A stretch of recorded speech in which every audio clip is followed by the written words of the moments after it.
Good afternoon, everyone. Thank you all for being here. My name is State Senator Pete Harckham, Chair of the Senate Standing Committee on Environmental Conservation, here with our colleagues in the Assembly and my friend and counterpart, Chair of the same committee in the Assembly, Chair Deborah Glick. And we are here for the first mothership, which is sort of the ceremonial and symbolic and ministerial start of three-way negotiations. Today on the Senate side, we're joined by Senator Hinchey and Senator Martins, and then coming later in the event will be Senator Kavanaugh, Senator Parker, Senator Serrano, and of course, Senator Helming will be the alternate ranker. And the event, the Senate has today designated from our staff Sarah Perez as recording secretary. Thank you so much. And today we will discuss issues and budget pertaining to Department of Environmental Conservation, Ags and Markets, Parks, Recreation, and Historic Preservation, Department of Public Services, NYSERDA, Division of Housing and Community Renewal, and New York State Housing Agency. And with that, I will turn it over to Chair Glick to introduce the Assembly members and some opening remarks. Thank you very much, Senator. Always a pleasure to work with you. We are joined by members, many of whom are chairs of their own committees, and I am Assemblymember Deborah Glick, as was stated. Assemblymember Linda Rosenthal, the chair of the Housing Committee, Assemblymember Donna Lupardo, who chairs our Agriculture Committee, Assemblymember Ron Kim, who chairs Tourism, Parks, Arts, and Sports Development, a fabulous committee, very jealous. Assemblymember Brian Cunningham is an alternate, and he will not be with us today, but we have Assemblymember Michael Lasher as an alternate. We have from the other side of the aisle, Assemblymember Chris Tague, and as the alternate from the other side of the aisle, Assemblymember Michael Novikov. So with that, I will just say that the Assembly is designating Dan Forsack as our recording secretary, and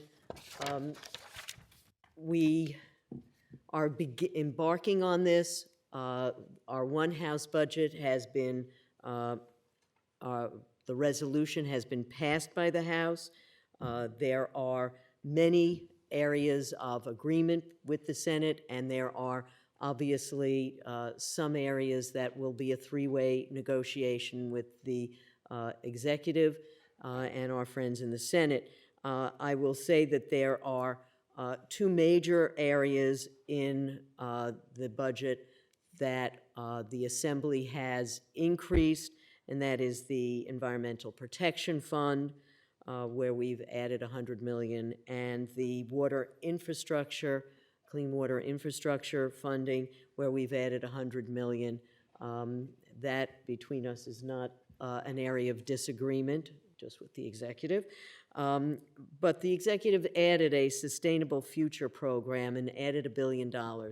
We have itemized what we think should be done with that money, but that will be part of the negotiations. In addition, the governor added to the state Superfund, which is the hazardous waste disposal program. The governor added money to that, and we add $25 million over that. That's just the broadest sketch. The details of all of these, as anybody knows who pays attention to the EPF, there are many, many areas and many sub-allocations. That will be part of our negotiations. But I'm going to ask the senator if his colleagues now would like to make some comments, and then we'll come back to our side. Yeah. Thank you very much, Chair Glick. So we will alternate Senate Assembly, and our first speaker is Senator Michelle Hinchey. Thank you very much, Chair. It's great to be here to kick off our negotiations. You know, this year marks now the 5th year that we are significantly investing in agriculture in our budget. For the last 5 years, we've had repeatedly the best budget for ag that we've had in recent history, and this year continues that trend. We are doing really strong investments. You know, while we even see the federal government kind of disinvesting in markets for our farmers, we are working to expand them, not only with universal school meals, but by expanding the farm to school program in both our one house in the Senate and the Assembly, making sure that all of our food to our kids, breakfast, lunch, and snacks, hopefully will be covered and supplied by our farmers so that our kids can eat fresh, healthy, locally sourced foods. We've also done a lot of investments for our farmers as it pertains to infrastructure, with another round of investments for meat processing. That's something that we did a few years ago that was well oversubscribed. The grant program was well oversubscribed, so we are back again asking for some additional dollars for meat processing for our farmers. We're also prioritizing hemp processing. This is a really incredible opportunity that we have, both from an agriculture perspective, but also a sustainability perspective, with new materials that can actually be a carbon sink and are more biodegradable. And so if we can invest in those middle chain areas, that's how we can move this new market forward. And so expanding hemp processing will be a big boon for our agricultural communities. We're prioritizing our local fairs with capital infrastructure investments, and also working to ensure that our farm workers can have the housing that they need, and we can make that easier for our farmers to access to build that type of infrastructure as well. And so, you know, I'm really excited about the budget negotiations for the agricultural space, and look forward to digging into those so we can have another wonderful budget for our ag community across the state. I'm going to call on our Agriculture Chair, Donna Lupardo, for some remarks. Thank you very much. And thank you, Senator Hinchey, for going over some of the things that we're working on. You're right. I've been proud to serve with you in terms of our support for New York agriculture and our hardworking farmers. Of course, there's always a lot more that needs to be done. They face an enormous amount of challenge out there, and we intend to keep working on highlighting those. Rather than repeat what you just mentioned, I do want to highlight a couple of things that are very important. Obviously, we did most of the basic restorations that one would expect in the aid to localities. We are definitely mindful of the avian flu situation and are providing additional resources. I can't speak for the Senate, but I'm sure they have looked at this as well, adding resources to Cornell's diagnostic lab in order to address what is clearly an emerging concern, and they are going to need to hire some folks to take care of that. Our side added additional funding for the Companion Animal Fund. I do want to point out something else that we're very mindful of. While we are not aiming to directly replace funding that has been lost due to federal cuts, we are already we've already been notified of a loss of $60 million to a program called Climate Smart Commodities, and of that, $24 million went to our soil health program. I want to thank the environmental team for adding some funds through the EPF. If the additional funds come through, that will address the vital program that we're doing to improve soil health. I also want to mention that there was a loss of $36 million to our Farm to School and Food Bank program. The federal government modeled a very important program after our Nourish New York program. New York was a leader during COVID, and it was became a national program. $36 million of that program came, and it complemented our Nourish program. We've increased funding for Nourish, and we're very disappointed that we're losing additional funding. But as we craft a budget, this is hanging over our heads a bit, and we intend to continue to do our best to protect our nearest farm economy and all the people who work so very hard to make it successful. Thank you. All right, thank you very much. And with that, we'll turn to the Senate ranker, Jack Martins.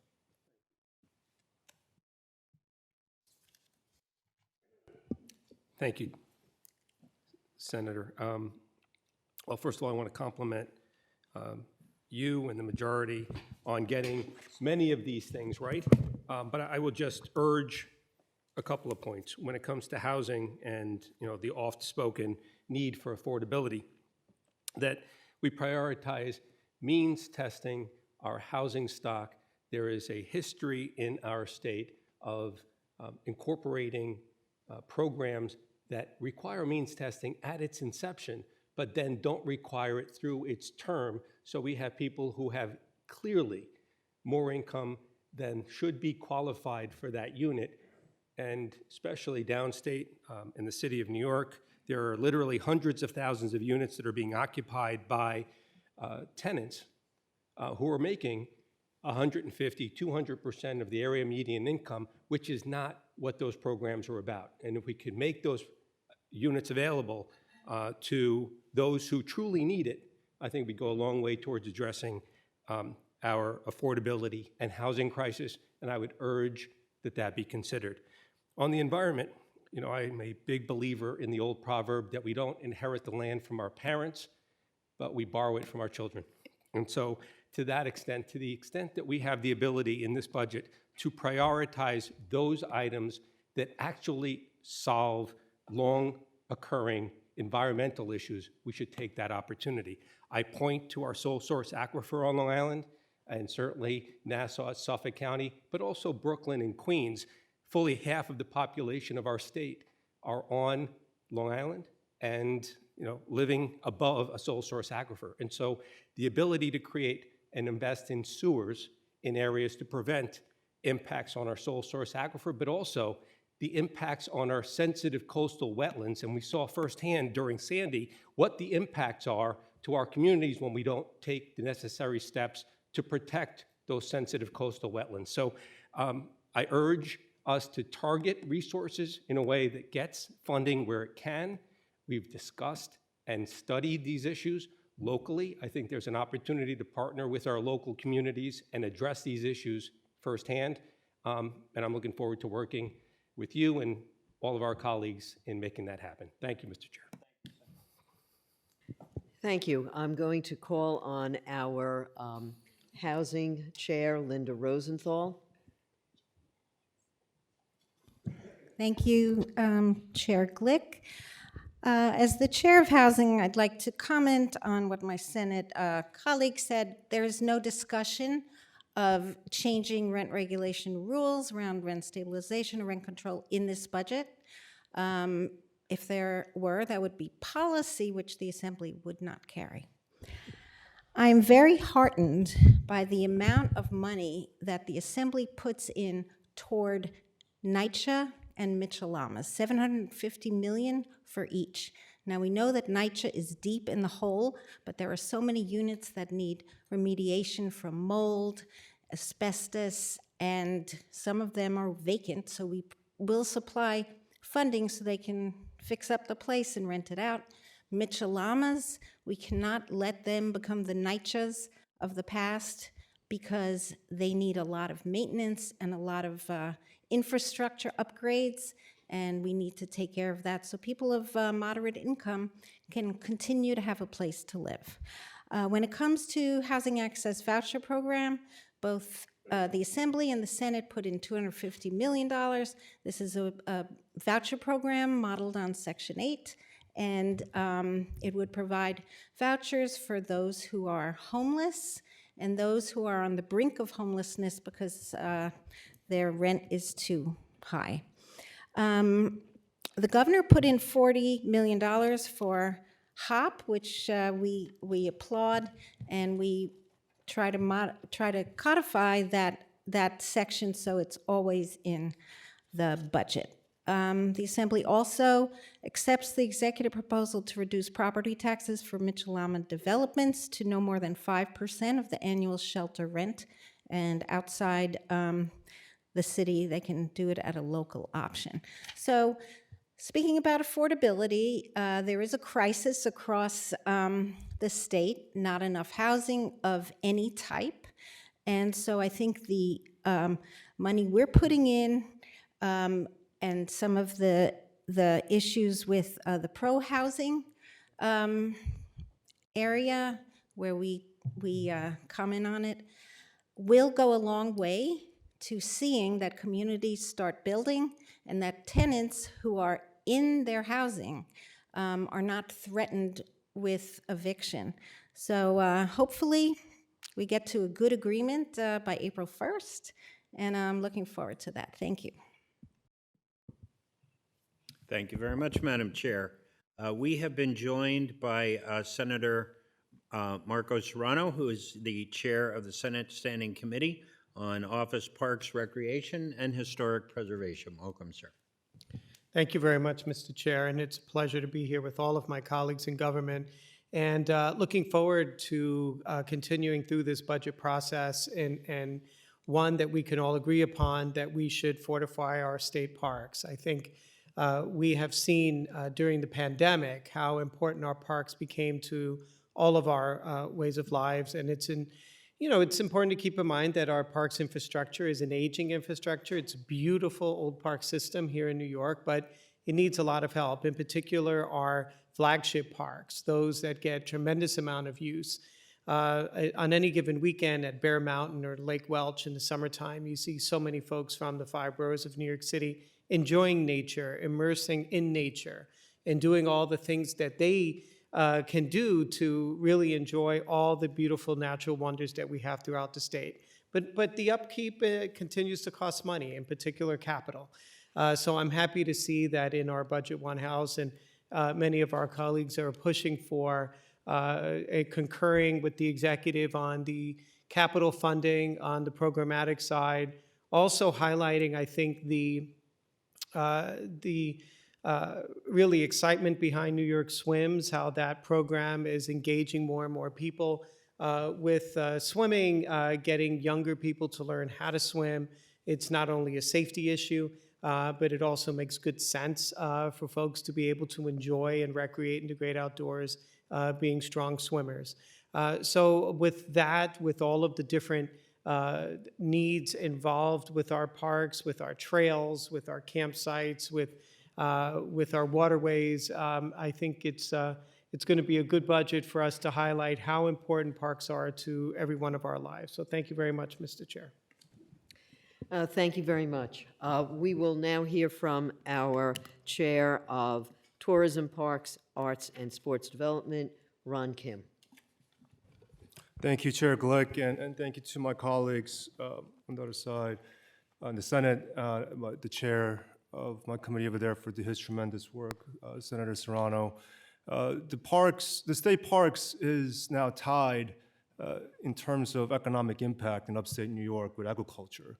It's generating over $6, $7, $8 billion a year economic impact to these regions, and most of that is because of our work over the years of consistent investment for years into the state parks, and also making sure that we understand the importance of putting the capital dollars behind these needs. And for every $1 million that we invest, we get back up to $15 million in return in terms of economic impact. I mean, that is 15x minimum. Now, it's not exponential return, but we still haven't reached that sweet spot where we can maximize that return for our dollars. So that's why I'm proud to support this budget by adding $50 million more in our House Assembly for New York Swims. We've restored $10 million for the zoos and botanical gardens that really needs extra support.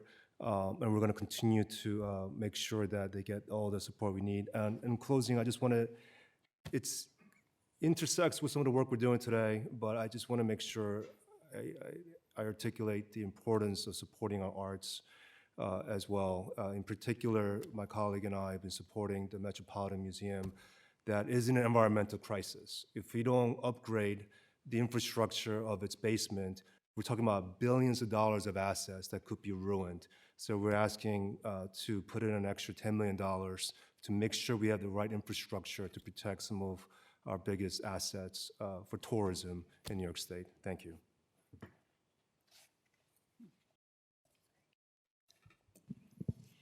All righty, we have just been notified that our Senate Housing Chair, Senator Brian Kavanaugh, is tied up in another meeting.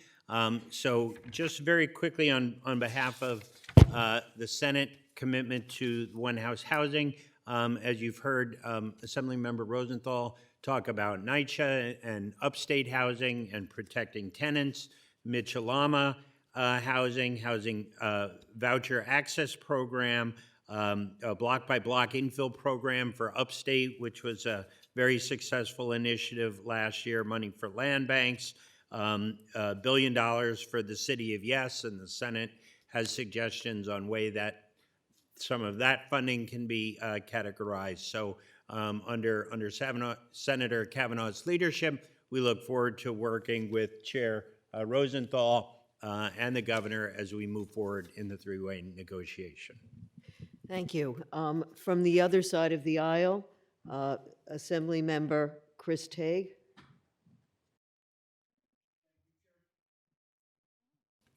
Thank you, Chair Glick. Appreciate you for allowing us to speak today on behalf of the Assembly Minority Conference. As we enter the final stages of budget negotiations, we urge the importance of those discussions happen on a five-way basis to ensure that the diverse perspectives of all New Yorkers are fully represented and valued. I am pleased the majority included $10 million for dairy infrastructure. Hopefully, we can secure even more funding into the FY26 enacted budget. The Assembly minority fully supports the New York Food Insecurity Farm Resiliency and Rural Poverty Act, A3623 of 2025, which also expands the Nourish New York program into a $35.7 million initiative to revitalize agriculture, strengthen the food supply chain, and boost economic development. The Farm Labor Wage Board's decision to lower overtime thresholds to 40 hours threatens the survival of upstate New York farms, further weakening a vital industry that feeds all New Yorkers.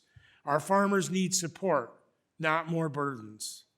New York State contributes just 3% of the U.S. CO2 emissions and 0.4% of global emissions, yet the majority has failed to address valid public concerns about the challenges of implementing the CLCPA, particularly with the lack of clear, objective communication on its costs and benefits. Our residents are facing the consequences of lost farmland, ruined views, and potential environmental hazards from wind and solar projects, all while we work to address the state's broader energy challenges. School districts statewide are facing a financial and organizational crisis due to the electrical school bus mandate, estimated to cost up to $15 billion. The majority's proposal of $200 million falls far short and fails to recognize the scale of this issue. This mandate is unrealistic and should be completely rescinded. We hope that we can prioritize fiscal responsibility and spending restraint as economists and political experts urge times of caution. I look forward to working together through an open and transparent process to enact an on-time budget that exercises fiscal restraint and addresses the challenges facing New York's agriculture and energy sectors. In closing, New York State government spends too much money, period. 2025-26 Assembly One House budget is over $13 billion more than 2024-2025. The Senate One House budget is almost $16 billion, with a B, more. And the governor is around $11 billion more than last year's enacted budget. In less than 7 years, the majority has raised the state budget from $168 billion to an estimated $259 billion, an increase of $91 billion in a state where we have less citizens, less business, less population, and our residents have lost confidence. It is time for this government and this governor to tighten the belt, prioritize, use common sense, and learn how to say no when it's necessary. Thank you for your time this afternoon. Well, thank you all for being here. That will wrap up our first meeting for today. I want to thank all our colleagues from both the Assembly and the Senate. I want to thank all of the staff members who put this meeting together. For a very productive first start, we all look forward to very productive and collaborative three-way negotiations. And with that, I'll turn it over to Chair Glick. Thank you. I want to thank everybody who has been listening to us, either here or virtually. We will return at the call of leadership. In the meantime, the conversations that have already begun will continue, and hopefully in the very near future will result in a agreed-upon budget that will benefit all of the people of the state of New York, regardless of what part of the state in which they reside. Thank you. Thank you.